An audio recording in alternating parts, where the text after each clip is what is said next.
네, 5세대 프리우스 국내 론칭 당시에 일본 토요타 본사에서 데피티 치프 엔지니어가 방문을 했었습니다. 오야 사토키라는 분인데 그분이 이번 5세대 프리우스의 핵심 4세대와 가장 차이나는 부분으로 마음을 사로잡는 드라이빙을 손꼽았습니다.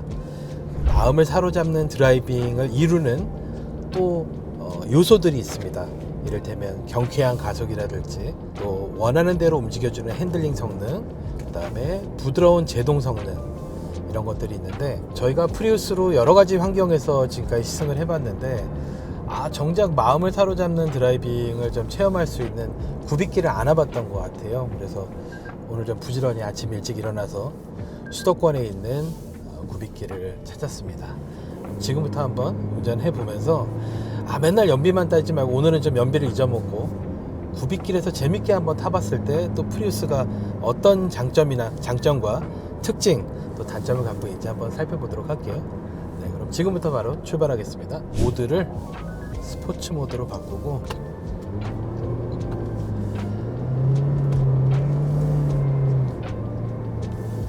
네, 5세대 프리우스가 성능을 4세대에 비교해서 한 60% 정도 높였습니다.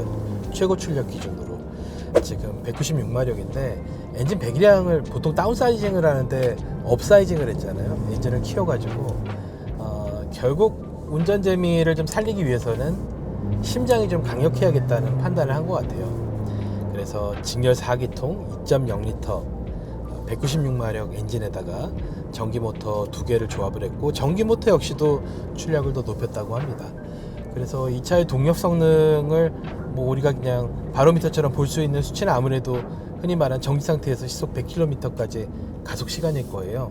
그 기록이 지금 5세대 프리우스 HEV 같은 경우는 7.5초라고 합니다. 7.5초면 최근에 탔던 전기차 기아 EV3가 대략 8.3초 정도 됐던 것 같은데 7.5초면 나쁘지 않은 가속 성능입니다. 때로는 되게 빠르네 라는 느낌도 줄 수 있는 그런 가속 성능이고요. 결국은 프리우스의 어떤 운전 재미에 있어서 가장 최종적으로 걸림돌이 되는 건 아마 타이어일 겁니다. 심장은 이제 이전보다 키웠고 타이어가 지금 195, 50, 19인치 타이어를 꼈습니다.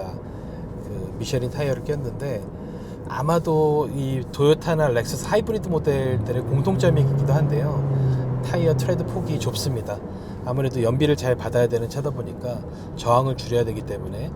근데 또 한편으로 옆에서 휠 아치가 허전하게 휑하게 드러나 보이는 디자인은 원치 않고, 그래서 토요타 렉서스 하이브리드 차종들이 타이어와 휠에 지름은 넉넉하게 큰데 정작 타이어의 그 트레드 너비가 굉장히 얇은, 어떻게 보면 좀 흔치 않은 사이즈의 타이어를 끼고 있죠. 그 점은 감안을 해야 될 것 같습니다.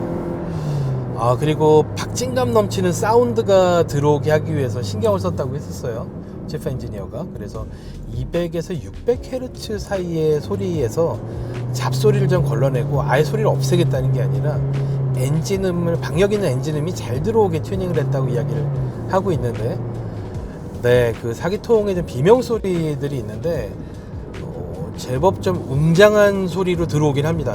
6기통과는 분명히 결이 다르긴 하지만 그래서 들으면서 힘들다 이런 소리는 아니고 굉장히 엔진이 열심히 일을 하고 있구나, 맹렬히 돌고 있구나, 이런 느낌을 줄 수 있는 사운드가 동반이 되기 때문에 이제 이런 점은 순수 전기차에서는 기대할 수 없는 약간 그 내연기관의 필링을 고스란히 간직하고 있는 하이브리드 차만의 장점이겠죠. 이제 이 차의 움직임에 좀 집중을 해서 주행을 해보도록 할게요. 사실 그 프리우스의 진화 과정은 하이브리드의 특징들을 지워가는 여정이었습니다. 이를테면 그 지하철 소음 같은 전기 모터나 인버터나 이런 계통의 소음들에 대한 사람들이 갖고 있는 거부감, 낯선 감각들, 이런 것들을 지우기 위해서 굉장히 노력을 했고, 지금 세대에 이르러서는 도심 정체 구간에서 전기 모터로 주행할 때도 굉장히 고주파에 좀 신경을 거슬리는 이런 소리들이 거의 안 들립니다. 그리고 또 한 가지가 사실 이게 도요타가 프리우스에 대해서 갖고 있는 좀 컴플렉스였는데 제동 느낌입니다. 아무래도 이 프리우스 같은 경우는 회생제동으로 먼저 진행을 하다가 어느 정도 이제 차를 더 강력하게 감속을 해야 될 시기가 되면 물리제동이 끼어드는데, 그 변환 과정을 누구나 알 수 있을 정도로 미재감이 있었습니다. 근데 이제 그 느낌을 지우려고 굉장히 노력을 많이 했고, 4세대에서도 많이 지웠는데 5세대에서는 온디맨드 타입으로 이 브레이크의 압력을 발생하는 이런 가압 방식을 바꿔갖고 조금 더 선형적인 느낌을 구현을 했다고 합니다. 그래서 지금 5세대에 이르러서는 여기까지가 회생이고 여기서부터 물리제동이라는 걸 운전자가 눈치채기가 굉장히 어려워졌습니다. 결과적으로는 하이브리드인데 하이브리드인지 잘 모르고 운전을 하게 되고, 그러나 연비, 특히 연비에 있어서는 하이브리드만의 강점을 확실하게 체감을 시켜주는, 그게 이제 지금 최신 버전 프리우스가 우리에게 주고 있는 혜택이자 장점이라고 볼 수가 있을 것 같아요. 그리고 TNGA라는 개념 자체는, TNGA는 특정 플랫폼의 이름은 아닙니다. 토요타 뉴 글로벌 아키텍처의 줄임말인데요. TNGA는 신차를 개발하는 토요타의 새로운 어떤 개념, 사상이고요. 그 뒤에 이제 또 부속으로 기호들이 붙어서 어떤 차종이나 차급별로 구체적인 플랫폼을 알 수 있게 그런 꼬리표들이 붙게 되는데, 신차를 좀 더 합리적으로 효율적으로 개발하기 위한 시스템과 또 재미있는, 운전이 재미있는 차를 만들기 위한 그런 기본적인 개념들을 합친 게 이제 TNGA의 시작이었습니다. 그래서 이번 프리우스 역시 그런 TNGA의 설계 사상에 의해서 만들면서, 기존의 프리우스의 운전이 재밌다고 토요타가 주장을 한 적은 없었습니다. 근데 4세대 때 처음으로 손맛을 강조를 하기 시작했고, 5세대에 와서는 그 4세대를 바탕으로 좀 더 고도화했다고 이야기를 하고 있는데, 사실 이런 굽이길 운전, 프리우스로 운전을 하면서 좀 몰입을 방해하는 부분은 이 엔진 소음입니다. 이 소리가 없다면은, 이게 좀 아쉬움이, 이 소리가 없으면은 한층 더 깔끔하고 매끈한 움직임이 부각이 되지 않았을까, 더 와닿지 않았을까, 이런 생각이 들긴 하는데, 그리고 TNGA의 특징 중에 하나가 저중심 설계입니다. 그래서 사실 이 프리우스는 처음 1세대 프리우스를 만들 때부터 참고할 선례가 없었기 때문에 시트 포지션부터 시작을 했습니다. 엉덩이 높이를 몇으로 맞춰놓고 거기서부터 이제 운전 등받이 각도, 운전대 각도, 이런 것들을 다 설정을 해나가기 시작을 했었는데, 네, 5세대 역시 그 저중심 설계가 운전을 해보면은 굉장히 와닿습니다. 좀 소란스럽긴 하지만 이 움직임 자체는 바닥에 납작 붙어서 굉장히 안정적으로 돌아나가고, 이 타이어 트레드 폭의 한계 때문에 정말 이 노면을 붙들고 버티는 한계는 굉장히 빨리 옵니다. 하지만 그 초반 움직임이 굉장히 예리하고 민첩합니다.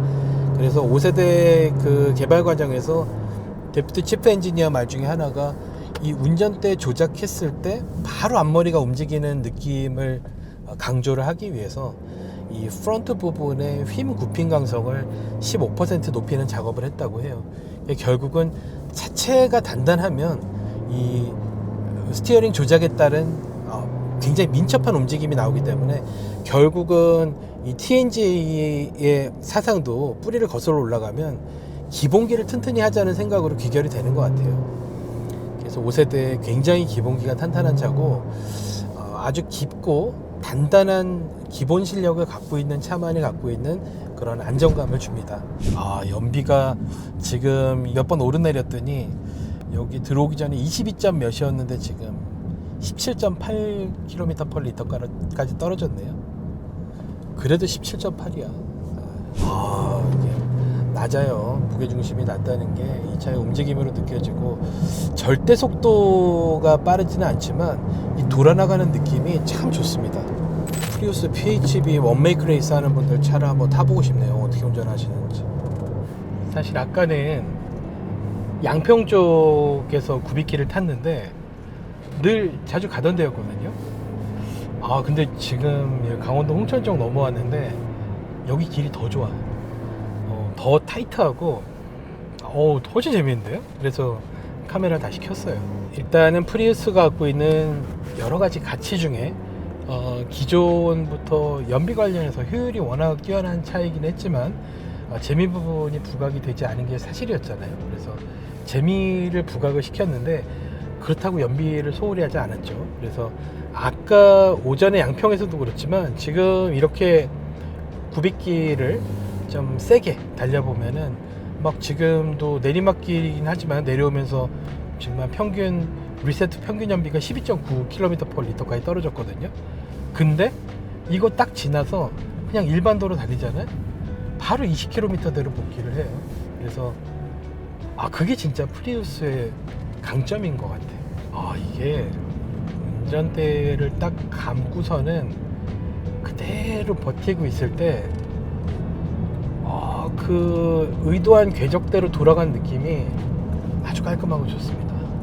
이 궤적이 부풀지 않고 후들거리지 않고 딱 그대로 고정한 이 앞바퀴 주행과 그대로 유지한 채 매끈하게 파내듯이 바깥쪽으로 쫙 기울면서 도려내듯이 돌아나가는 느낌이 아주 좋습니다.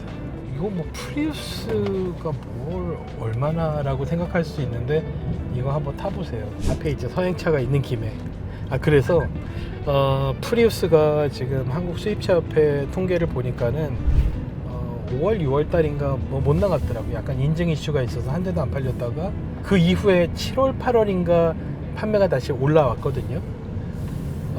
그래서 그런 걸 감안하더라도 근데 안 팔리긴 너무 안 팔렸어요. 그래서 프리우스가 아무래도 한 6년 만에 신형으로 들어오다 보니까는 일단 기존 판매하던 가격 대비해서 상대적으로 너무 비싸다 이런 인식이 컸던 것도 사실이고, 절대적인 가격 자체도 그 가격대에 고를 수 있는 선택지가 그 사이에 너무나 많이 늘었습니다.